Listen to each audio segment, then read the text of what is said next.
So, John, what is the practical impact of that kind of delay? One of the things that I hear is that among a lot of the legislators, you folks or your successors seem to be doing a good job even with the money they have now, and so they're not hearing great outcries of pain.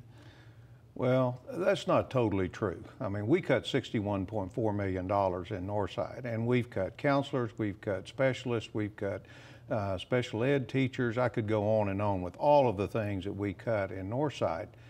And I do think that if it goes straight to the Supreme Court, it'll be in 2014, and school districts are going to have to get by then. But we do have an unconstitutional system. Now, what I hope the legislature would do, and this is the argument that's going to have to take place this session, do we try to put some money into schools right now? They collected $8.8 billion additionally during this current biennium. They cut school districts $5.4.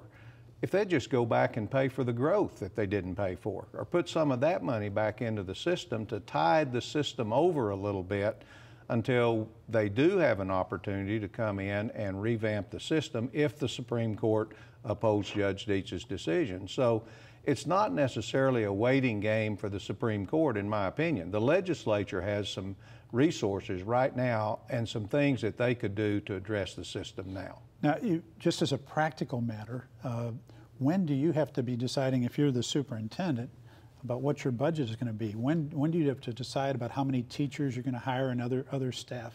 Well, they're already in that process right now. Would always start in January, right back in December, building our budget for the next school year.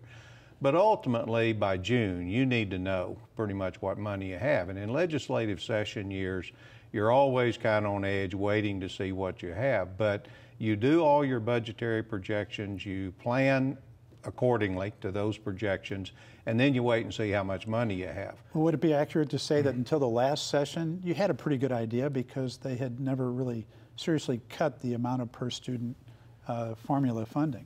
Well, we cut, probably school districts in many cases cut a little more than what they were anticipating, because they were talking about a shortfall of 25 or 23 billion, and then it dropped to 15, and then it dropped to about 10. So we were all on pins and needles about how much to cut. So we probably cut a little more than was necessary. And I think that's why schools have got by, and people say, well, they're doing fine. Let me tell you, teachers are going to go in the classroom and they're going to teach with the resources they have. But it's about what those resources are, and it's about how the support that you're going to give these students. And so they need to do something this session.